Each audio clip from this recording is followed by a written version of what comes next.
இருக்கும் என்ன அது நொத்தடந்து பிரான்ஸ் தான் அதுக்கு பேர்.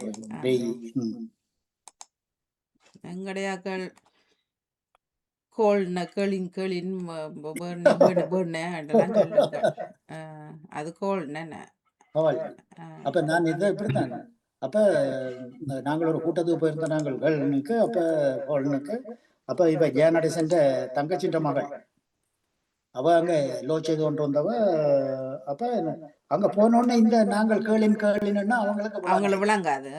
அப்ப இவங்க எங்கடையாக்கள் சொல்றதை கேட்டு நாங்களும் அந்த ப்ரொனன்சியேஷன்ல கேளின் அது கடைசி KOLN கோல்ன். அப்ப சரி என்று சொல்லி தான் போட்டு பின்ன பிள்ளை வந்தா இந்த சர்ச்சுக்கு பக்கத்துல கதிர்ச்சலுக்கு பக்கத்துல.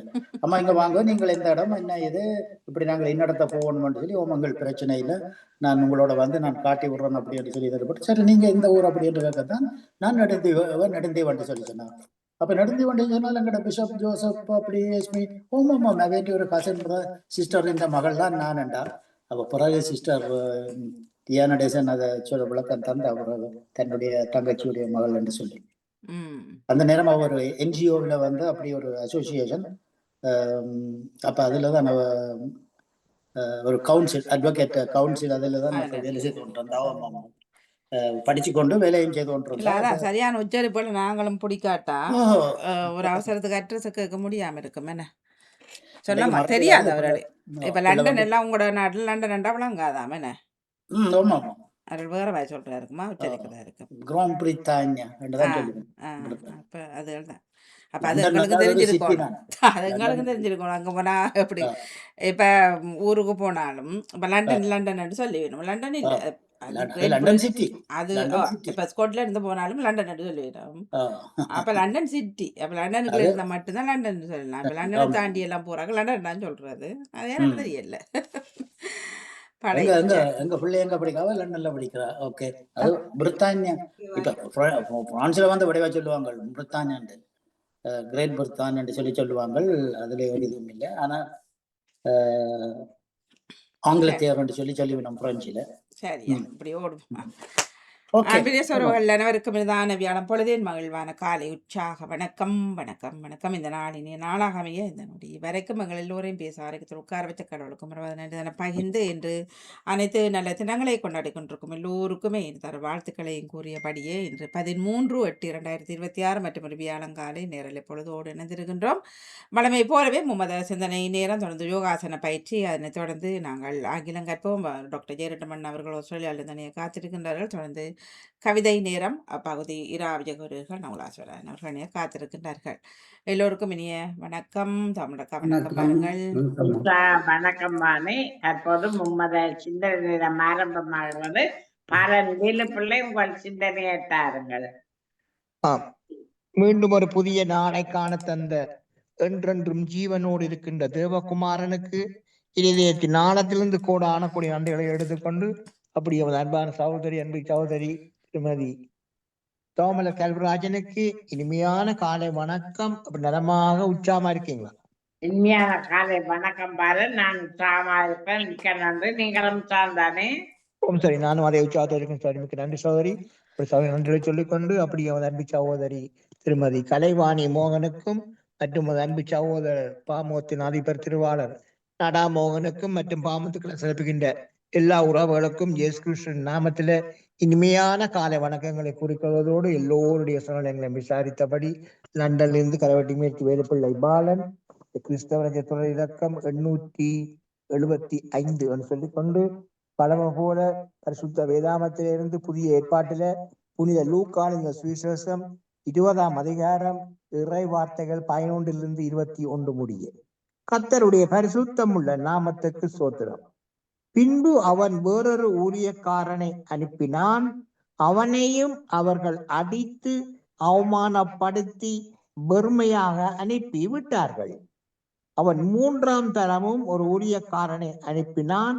அவனையும் அவர்கள் காயப்படுத்தி துரத்தி விட்டார்கள். அப்பொழுது திராட்சை தோட்டத்தின் எஜமான், நான் என்ன செய்யலாம்? எனக்கு பிரியமான குமாரனை அனுப்பினால் அவனையாகிலும் கண்டு அஞ்சுவார்கள் என்று எண்ணி அவனை அனுப்பினான். தோட்டக்காரர் அவனை கண்டபோது இவன் சுதந்திரவாளி, சுதந்திரம் நம்முடையதாகும் படிக்கு இவனை கொல்லுவோம் பாருங்கள் என்று ஒருவரொருவர் சொல்லிக்கொண்டு அவனை திராட்சை தோட்டத்திற்கு புறம்பே தள்ளி கொன்று போட்டார்கள். இப்படி இருக்க திராட்சை தோட்டத்தின் எஜமான் அவர்களை என்ன செய்வான்? அவன் வந்து அந்த தோட்டக்காரரை சங்கரித்து திராட்சை தோட்டத்தை வேறு தோட்டக்காரிடத்தில் கொடுப்பான் அல்லவா என்றார். அவர்கள் அதை கேட்டு அப்படியாகாதிருப்பதாக என்றார்கள். அப்பொழுது அவர் அவர்களை பார்த்து, வீடு கட்டுகிறவர்கள் ஆகாதென்று தள்ளின கல்லே மூளைக்கு தலைக்கல்லாயிற்று என்று எழுதியிருக்கிற வேதவாக்கியத்தின் கருத்தென்ன? அந்த கல்லின் மேல் விழுகிறவன் எவனோ அவன் நொறுங்கி போவான். அது எவன் மேல் விழுமோ அவனை தகர்த்து போடும் என்றார். பிரதான ஆசாரியரும் வேதபாரகரும் தங்களை குறித்து இந்த உவமையை சொன்னார் என்று அறிந்து அந்நேரத்திலே இயேசுவை பிடிக்க வகை தேடியும் ஜனங்களுக்கு பயந்திருந்தார்கள்.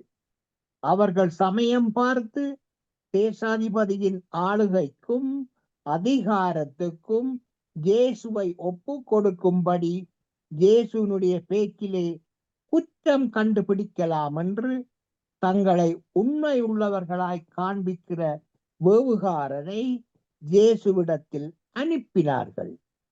அவர்கள் வந்து, போதகரே, நீர் நிதானமாய் பேசி உபதேசிக்கிறீர் என்றும் மோதாட்சணியம் இல்லாமல் தேவனுடைய மார்க்கத்தை சத்தியமாய் போதிக்கிறீர் என்றும் அறிந்திருக்கிறோம். தொடங்கி சோதரி நாளை தொடரும் சொல்லிக்கொண்டு கர்த்தருடைய நாமத்துக்கு சோத்திரம். இந்த பாடல் நாங்கள் 2009ஆம் ஆண்டு ஜெர்மன்ல இது கேட்க ஆண்டவரை ஏற்றுக்கொண்டு திரும்ப ஞானஸ்தாபனம் எடுத்து சேர்ச்சி போடுறாங்க. அந்த மூட்டை இந்த பாடல்லாம் சேர்ச்சில வீட்டுல இல்லை அக்காரர் எல்லாம் இந்த பாடல்லாம் படிக்கிறாங்க. தொடர்ந்து அது ஞாபகத்துக்கு வரபடி அந்த பாடல் திரும்பி படிக்கிறோம். அப்பா பிதாவே, அப்பா பிதாவே, ஆராதிக்கின்றோம் ஆராதிக்கின்றோம். அப்பா பிதாவே, அப்பா பிதாவே, ஆராதிக்கின்றோம் ஆராதிக்கின்றோம். தகப்பனை போல் தோளினிலே சுமந்து வந்த அப்பா பிதாவே, தகப்பனை போல் தோளினிலே சுமந்து வந்த அப்பா பிதாவே, கடந்து வந்த வழிகளெல்லாம் கைவிடவில்லையே அப்பா பிதாவே, கடந்து வந்த வழிகளெல்லாம் கைவிடவில்லையே அப்பா பிதாவே. அப்பா பிதாவே, அப்பா பிதாவே, ஆராதிக்கின்றோம் ஆராதிக்கின்றோம். அல்லேலூயா அல்லேலூயா அல்லேலூயா அல்லேலூயா. தந்தை நீரே, என் தாயும் நீரே, பிள்ளை நானே அப்பா பிதாவே. தந்தை நீரே, தாயும் நீரே, பிள்ளை நானே அப்பா பிதாவே. வானம் பூமி படைத்தவர்க்கு பிள்ளை அல்லவோ அப்பா பிதாவே. வானம் பூமி படைத்தவர்க்கு பிள்ளை அல்லவோ அப்பா பிதாவே.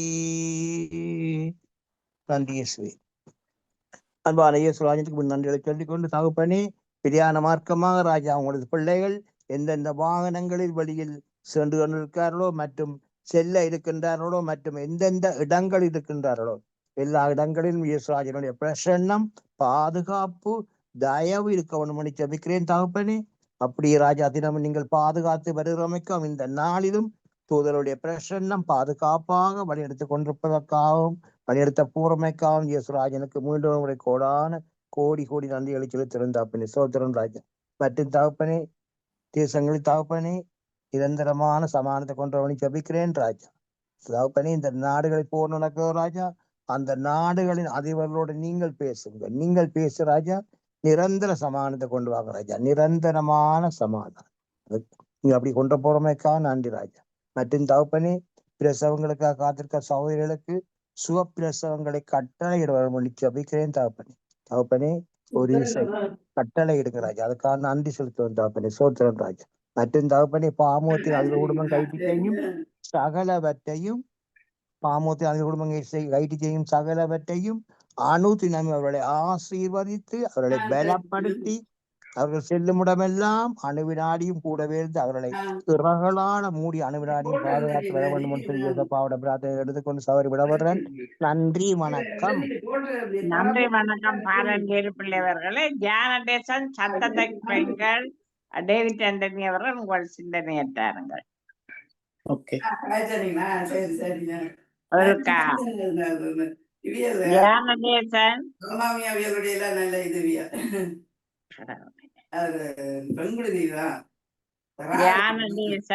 ஜானடேசன் தொலைபேசிய நிப்பாட்டிட்டு கதையுங்கோ.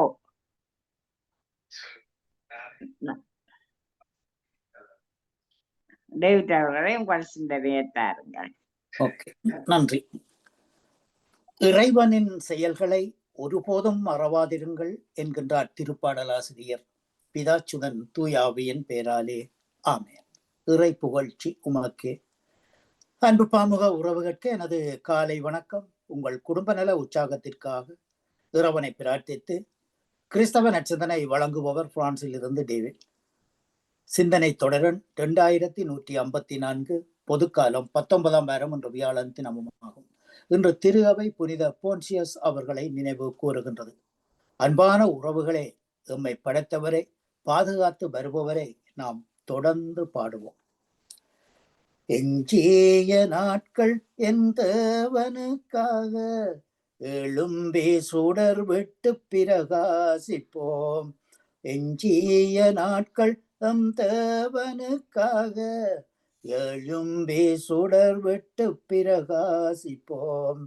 வாருங்கள் புறப்படுவோம், அவர் நாமத்தை போற்றிடுவோம். இயேசுதான் உயிருள்ள கடவுள் என்று ஆர்ப்பரித்து நாம் முழங்கிடுவோம். இயேசுதான் உயிருள்ள கடவுள் என்று ஆர்ப்பரித்து நாம் முழங்கிடுவோம். எஞ்சிய நாட்கள் தம் தேவனுக்காக எழும்பி சுடர் விட்டு பிரகாசிப்போம். எழும்பி சுடர் விட்டு பிரகாசிப்போம். எழும்பி சுடர் விட்டு பிரகாசிப்போம். வாழ்த்தொலியாக அல்லேலுயா அல்லேலுயா. ஊழியன் மீது உமது முக ஒளி வீசச் செய்யும், விதிமுறைகளை எங்களுக்கு கற்பித்தருளும். அல்லேலுயா.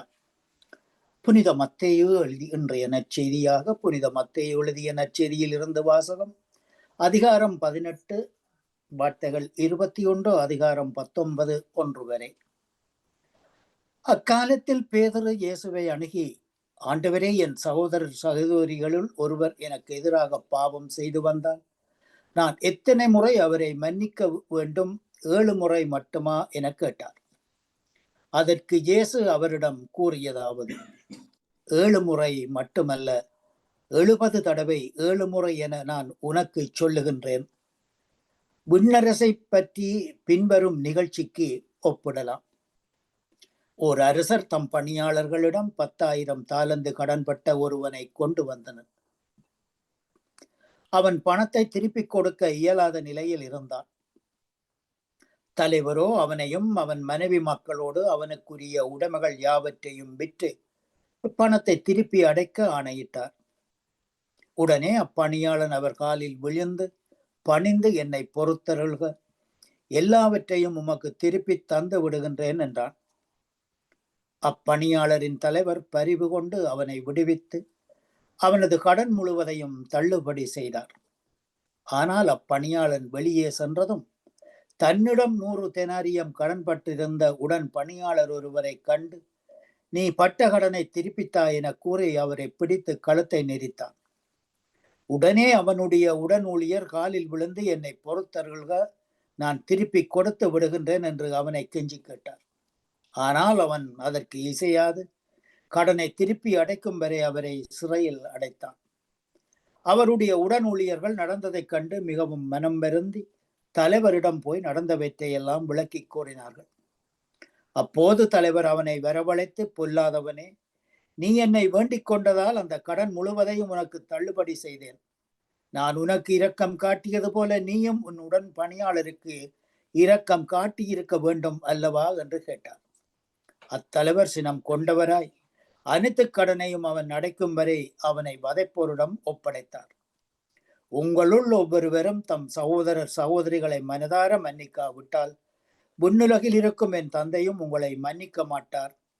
இயேசு இவ்வாறு உரையாற்றி முடித்த பின்பு கலிலேயாவை விட்டு அகன்று யோர்தானுக்கு அப்பால் உள்ள யூதேயா பகுதிகளுக்கு சென்றார். இது கிறிஸ்து வழங்கும் வாழ்வு தரும் நற்செய்தி. கிறிஸ்துவே உமக்கு புகழ். இன்றைய நற்சிந்தனையாக, அன்பான உறவுகளே, இன்றைய நற்செய்தியிலே மன்னிப்பை பற்றியும் 7 அப்போஸ்தலர்கள் கேட்கிறார்கள். அதாவது 7 முறை எத்தனை முறை அவரை மன்னிக்க வேண்டும் என்று கேட்கின்றார்கள். அதிலும் குறிப்பாக பேதுரு என்ற அப்போஸ்தலர், அதாவது செம்பியர் என்று சொல்லுவோம், அவரே போய் கேட்கிறார். ஏனென்றால் இயேசு அழைத்திருந்த முதல் அப்போஸ்தலரும் இவர்தான். கலிலேயா கடலிலே மீன் பிடித்துக் கொண்டிருந்த இவரை இயேசு அழைத்து, என்னை பின்தொடர் என்றார். அவர் வலைகளையும் விட்டுவிட்டு அவரும் அவர் சகோதரர் பிலவேந்திரரும் தகப்பன் அவர் சீமோனை விட்டுவிட்டு அகன்று இயேசுவுக்கு பின்னால் வழி நடந்தார்கள் என்பதை நாம் நற்செய்தியிலே பார்த்தோம். அதே பேதுரு என்று கேட்கின்றார். ஒருவன் தவறு செய்தால் அவனை எத்தனை முறை மன்னிக்க வேண்டும் என்று கேட்கின்றார். அப்ப அதுக்கு இயேசு கூறிய பதில் 7 முறை மட்டுமல்ல, 70 தடவை 7 முறை என நான் உனக்கு சொல்லுகின்றேன் என்றார். ஆகவே இந்த 7 முறை மட்டுமல்ல, 70 தடவை 7 முறை என்றால் அதன் அர்த்தம் தான் என்ன? அதாவது மன்னிப்புக்கு அளவும் இல்லை, கணக்கும் இல்லை என்பதுதான். ஆகவே முடிந்தவரை ஒருவனை நாம் மன்னிக்க வேண்டும் என்றால் அவனுடைய எல்லாவற்றையும் மன்னித்து அவனுடன் உறவாடி நாம் கடவுளுக்கு காணிக்கை செலுத்தும் போது நாம் எல்லாவற்றையும் விட்டுவிட்டு ஒப்புரவாடி உறவாடி செல்ல வேண்டும் என்பதுதான் இன்றைய நற்செய்தியின் நோக்கம். ஆகவே அன்பே உருவானவர் கடவுள் பழைய ஏற்பாட்டில் குற்றம் புரிந்தவர்களை, அவருக்கு எதிராக கலகம் செய்தவர்களை அன்றைய மக்களின் புரிதலுக்கு வாழ்க்கை முறைக்கு ஏற்றவாறு சில துன்பங்கள் வழியாக சில சுமைகளை சுமத்துவதன் வழியாக கடவுள் திருத்தினார். அதாவது கடவுள் மக்கள் மீது சுமைகளை சுமத்தியது அவர்களை அழிப்பதற்காக அல்ல, அவர்களை அவரின் மக்களாக்குவதற்காக. புதிய ஏற்பாட்டிலே இயேசு என்னும் பெயரில் மக்கள் நடுவே நடமாடிய கடவுள், உங்களுக்கு எதிராக யாராவது பாவம் செய்தால் 70 தடவை 7 முறை, அதாவது எண்ணற்ற முறை அவர்களை மன்னிக்க வேண்டும் என்கின்றார். எவ்வளவு நமக்கு எதிராக குற்றம் செய்தவர்களை நாம் மன்னிக்கின்றோமோ அவ்வளவு நம்மை சுற்றி ஒரு அன்பு நிறை சமுதாயம் உருவாகும். மன்னிப்புக்கு குற்றவாளிகளின் மனத்தை மாற்றும் மகா வல்லமை உண்டு. அவரின் நிபந்தனையற்ற அன்பை, கனிவை, கருணையை கண்ட ஒரு பெரிய கொலைகாரர் மனம் திரும்பினார். ஆகவே இந்நச்சிந்தனையில் இணைந்திருந்த அனைத்து பாமுக உறவுகளுக்கும் இந்நாளிலே இறைவன் நிறையாசி வழங்க வேண்டும் என்று சொல்லி எல்லோருக்கும் பொதுவான இறைவனை பிரார்த்தித்து இன்றைய நாள் நிகழ்ச்சிகள் அனைத்து இனித நடைபெற வாழ்த்துக்கள் கூறி அன்போடு விட வருகின்றேன். அன்பு தங்கிய திருமதி தமிழ்மேல் கல்விராஜன் அவர்களை மீண்டும் நாளைய சிந்தனையோடு வலிந்து காணாமல் ஆக்கப்பட்ட தேடுமம் உறவுகளின் கவன ஈர்ப்பு மாதத்தில் நன்றி வணக்கம் தங்கியே. நாளைய தினம் மீண்டும் சந்திப்போம். நன்றி. நன்றி வணக்கம் டேவிட் ஆண்டனி அவர்களே. உங்கள் சிந்தனைக்கு வாழ்த்துக்கள். அடுத்து ராஜினி அல்போன்ஸ், உங்கள் சிந்தனையை தாருங்கள். வணக்கம் நேவிஸ் பிரின்ஸ் அவர்கள், உங்கள் சிந்தனையை தாருங்கள். அவர்களோட இடங்க நான் அடுத்ததுவா. இனிய காலை வணக்கம் திருமதி ஆறு. இல்ல நீங்க தாங்கோ. இனிய காலை உற்சாக வணக்கம் திருமதி தாமரை கல்விராஜன் அவர்களே. வணக்கம். கேட்டுக்கொண்டு பாமுக உறவுகளுக்கும் திருமதி நடாமோகன் வாணிமோகன் அவர்களுக்கும் நச்சிந்தனை வழங்கியவர்களுக்கும் கேட்டுக்கொண்டிருக்கும் உறவுகளுக்கும் நச்சிந்தனை வழங்க இருப்பவர்களுக்கும் என்னுடைய அன்பான காலை வணக்கத்தை கூறிக்கொண்டு அமைதியான இந்த நாளை எங்களுக்கு தந்த இறைவனை வாழ்த்தி போற்றி வணங்கி கொண்டு என்னுடைய நச்சிந்தனை தொடர் என்னுடைய தெரியல பார்ப்போம்.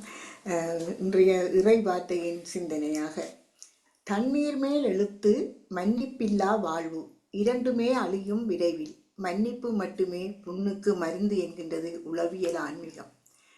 மனிதர்கள் செய்யும் தவறை மன்னிக்க முடியாமல் பழிவாங்கிக் கொண்டிருக்கும் பழி வாங்க காத்து கொண்டிருக்கும் அனைவருக்கும் போதும் உங்கள் செயலை நிறுத்துங்கள் என்ற அறைகூவலோடு வருகின்றது இன்றைய நற்செய்தி வாசகம். பழி வாங்குதல் மனிதனை மிருகமாக்கும் குணம். பயம், கோபம், வெறுப்பு ஆகியவை இந்த பழிவாங்கலின் பின்னால் ஒளிந்து கிடக்கும் தீய உணர்வுகளாகும். வெறுப்பு ஏற்படும் போதும் பழி வாங்கும் போதும் நம் உடலில் தோன்றும் விஷம் நம்மை சிறிது சிறிதாக கொல்வதாக மருத்துவ ஆராய்ச்சிகள் தெரிவிக்கின்றன. ஆழமாக புதைந்த வெறுப்பினால் மன அழுத்தம் ஏற்படுவதாகவும் படபடப்பு, வயிற்றுப்புண், நரம்பு தளர்ச்சி, இதய நோய்கள், அடக்க முடியாத கோபம், பழிவாங்கும் வெறி போன்றவற்றால் தூண்டப்படுகின்றன என்றும் ஆய்வுகள் கூறுகின்றன. பழிவாங்கும் உணர்ச்சியால் நான் நமது வேலை செய்யும் திறனை இழந்து பழி வாங்குதலிலேயே காலத்தையும் வாழ்வையும் வீணாக்கி விடுகின்றோம். பழி வாங்குவதால் உறவுகளும் பாதிக்கும். ஒரு குடும்ப சண்டை தந்தையிடமிருந்து மகனுக்கும் மகனிடமிருந்து அவனது மகனுக்கும் பரவுகின்றது. கொஞ்சம் மிச்சம் இருக்கும் நல்ல எண்ணத்தையும் இந்த பழி வாங்கும் எண்ணம் அழித்து விடுகின்றது. ஆழ்ந்து யோசித்தால் பழி வாங்குவது என்பது நமது தகுதியிலிருந்து கீழிறங்கும் செயல் என்பது புரியும். உயர்ந்த லட்சியங்கள் உடையவர்கள் பழி வாங்குவதில்லை. கடவுளும் நம்மால் காயப்பட்டவர்களும் நம்மை மன்னித்து ஏற்றுக்கொள்ள வேண்டும் என்று விரும்பும் நாம் யாரையும் எதையும் மன்னிக்க தயாராக இல்லை. இப்படி இருந்தால் நமக்கு தீமையே வந்து சேரும். உலகத்தில் எதை சேர்த்தாலும் வன்மத்தையும் பழிவாங்குதலையும் சேர்க்கக்கூடாது. அது மற்றவரையும் அழித்து நம்மையும் அழித்துவிடும். மன்னிக்கும் குணம் தொடர்ந்து வரும் வரையிலே நாம் மனிதராக இருப்போம். மன்னிக்கும் குணம் பெருக மனித உறவை மதிக்க வேண்டும். மற்றவரிடம் நல்லதையே தேட வேண்டும். மற்றவர்கள் தெரியாமல் செய்யும் தவறுகளை கருணையோடு காண பழக வேண்டும். மன்னிப்பதற்கு எந்தவித எல்லைக்கோடுகளும் கிடையாது. நாம் எத்தனை முறை குற்றங்கள் புரிந்த போதும் அத்தனை முறையும் இறைவன் நம்மை மன்னித்து ஏற்றுக்கொள்வது போல் நாம் பிறரை மன்னித்து ஏற்றுக்கொள்ள இயேசுவின் கரத்தில் நம் கசப்பான நிகழ்வுகளை ஒப்புக் கொடுப்போம். ஒப்புரவு வாழ்வில் நிறை மகிழ்வு பெறுவோம் என்று கூறிக்கொண்டு உங்களுக்கும் இந்த அதிகாலை பொழுதினிலே இந்த இறை வேண்டல்களை சிந்தனையில் இணைந்திருக்கின்ற எல்லோருக்கும் இந்த நாள் இனிய நாளாக மலர்ந்து எல்லோரும் எல்லா நலன்களும் பெற்று அமைதியாகவும் மகிழ்வாகவும் வாழ வேண்டும். நீங்கள் எடுத்துக்கொள்ளும் எல்லா முயற்சிகளும் சிறந்து செழித்து மேம்பட்டு வந்து வளர வேண்டும் என்று வேண்டிக் கொண்டு இன்றைய நாளிலே வருகிற நிகழ்ச்சிகளையும் எதிர்பார்த்தபடி இந்த நாட்களிலே உலக நாட்டின் மக்களுக்காகவும் உலகின் அமைதிக்காகவும் இறைவனை பிரார்த்தித்துக் கொண்டு உங்களிடம் இந்த அன்பாக விடைபெறுகிறேன். திருமதி தாமலர் கல்விராஜன் அவர்களே, நன்றி, வணக்கம். நன்றி, வணக்கம். நேவிஸ் அவர்களே, உங்கள் சிந்தனைக்கு வாழ்த்துக்கள். அடுத்த ராஜினி அல்போன்ஸ் உங்கள் சிந்தனையை தாருங்கள். வாணியவர்களுக்கும் தவமலரவர்களுக்கும் அனைவருக்கும் வணக்கம். வணக்கம். ஒருவர் எனக்கு எதிராக பாவம் செய்து வந்தால் நான் எத்தனை முறை அவரை மன்னிக்க வேண்டும் என்று கேட்கிறார் இயேசு. இந்த கேள்விக்கு நம் விடை எப்படி இருக்கும்? அது ஒருவரின் தவறு அல்லது பாவத்தை பொறுத்தோம் என்று சொல்வோம். பென்சில் குற்றத்தை எத்தனை முறை வேண்டுமானாலும் மன்னிக்கலாம். நம் இல்லத்தில் உள்ளவர்கள் திருடுவதை எத்தனை முறை வேண்டுமானாலும் மன்னிக்க முடியுமா? நம் மன்னிப்பு பல நேரங்களில் குற்றத்தின் அளவை பொறுத்தும் குற்றம் ஏற்படுத்துகின்ற தாக்கத்தை குறித்தும் குற்றம் செய்தவரின் இயல்பை பொறுத்தும் இருக்கின்றது. ஆனால் இப்படிப்பட்ட எந்த ஒரு யோசனையும் செய்யாமல் உடனடியாக எந்த ஒரு நிபந்தனையும் இன்றி இயேசு 7 முறை மட்டுமல்ல 70 தடவை 7 முறை என்கின்றார். தொடர்ந்து இயேசு ஒரு உவமையை சொல்லுகிறார். அரசுடன் பெருந்தொகை மன்னிப்பு பெற்ற பணியாளர்கள் தம் உடன் பணியாளர் சிறு தொகையை மன்னிக்க மறுக்கின்றார். அரசர் இவ்வளவு பெரிய தொகையை மன்னிக்கலாம், அது அவருடைய பணம் இல்லையே என்று நாம் வாதாடலாம். ஆனால் நாம் இத்தனை முறை மன்னிக்கின்றோம் என்று நினைக்கின்றோமா? ஆனால் குட்ட குனியறவனும் அடையன் என்ற மாதிரி மன்னித்து கொண்டே இருந்தால் அவர்கள் குட்டிக்கொண்டே இருப்பார்கள். இந்த உவமையின் மூலம் நாம் இந்த கருத்துக்களை புரிந்து கொள்வோம். நன்றி, வணக்கம். நன்றி வணக்கம் ராஜினி அல்போன்ஸ் அவர்களே, உங்கள் சிந்தனைக்கு வாழ்த்துக்கள். அத்தி தியானதேசன், உங்கள் சிந்தனையை தாருங்கள். இனிய காலை உற்சாக வணக்கம். இன்றைய பாமகத்தோப்பாளினி சோமலர் கல்விராஜன் அவர்களுக்கும், வணக்கம். தோப்பாளினி பாமகத்தோப்பாளினி கலைவாணி மூனவர்களுக்கும், அது கனடா மூனவர்களுக்கும், அனைத்து பாமகர்களுக்கு எனது எங்கனிந்த காலை வணக்கத்தை கிறிஸ்தா செல்வன் குறிக்கொள்ளும். நன்றி மன்றி தியானதேசன். இன்று பொதுக்காலத்தின் 19ஆம் வாரத்தின் 4ஆம் நாள் வியாழக்கிழமை. எனதாக்கம் 9121 கிறிஸ்தவ நற்சிந்தனை. ஒவ்வொரு மனிதனுமே அவருடைய செயல்களுக்கு பொறுப்பேற்க வேண்டும். பெற்றோர்கள் செய்த தவறுகளுக்கு பிள்ளைகளை தண்டிக்கக்கூடாது, மன்னிக்க வேண்டும். பிள்ளைகள் செய்கிற குற்றங்களை பெற்றோர்கள் மன்னித்துத்தான் ஆக வேண்டும். அடுத்தவருடைய பிள்ளைகள் நியாயமானதை தண்டிக்கவே கூடாது. மாறாக ஒவ்வொரு மனிதனின் வினையும் எதிர்வினையை சந்தித்தே ஆக வேண்டும். அவரவர் செய்த பாவ புண்ணியங்களுக்கு பேர் சன்மானமும் இருக்கும். ஒருவர்கள் தாங்கி ஒருவர் பேரில் ஒருவருக்கு குறைபாடு உண்டானால் கிறிஸ்து உங்களுக்கு மன்னித்தது போல் ஒருவருக்கொருவர் மன்னியுங்கள் என்கின்றார். தயவு உள்ளவர்களாகவும் இறுக்கமான இரக்கமுள்ளவர்களாகவும் இருந்து தேவன் கிறிஸ்துவில் உங்களை மன்னித்தது போல நீங்களும் ஒருவரை ஒருவர் மன்னியுங்கள். மனிதனுடைய குற்றங்குறைகளை நீங்கள் ஒருவருக்கு மன்னித்தால் உங்களை பரமைதாவும் உங்களை மன்னிப்பார். நம்முடைய பாவங்களை நாம் அறிந்தால் பாவங்களை நமக்கு மன்னித்து எல்லா அநீதியும் நீக்கி நம்மை சுத்திகரிப்பதற்கு அவர் சுவாசமும் நீதியுமா உள்ளவராக இருக்கின்றார். எனவே பிறரை மன்னிப்பது கடவுளுடைய மன்னிப்புக்கு கேட்பது போல நாங்களும் பிறர் செய்த குற்றங்களை மன்னித்து இறைவனின் ஆசையை பெற்று வாழ்வோமா. நன்றி வணக்கம். சோமலர் கல்விராஜன் அவர்களே. நன்றி வணக்கம் ஜானதேசன் அவர்களே, உங்கள் சிந்தனைக்கு வாழ்த்துக்கள். இன்று கிறிஸ்தவ சிந்தனை தந்த டேவிட் ஆண்டனி அவர்கள், பாலந்தேலு பிள்ளைவர்கள், ராஜினி அல்போன்ஸ் அவர்கள், நேவி ஸ்பிரிட் அவர்கள், ஜானதேசன் அவர்கள் அனைவருக்கும் வாழ்த்துக்குரியபடி வாணி தொடருங்கள். நன்றி வணக்கம்.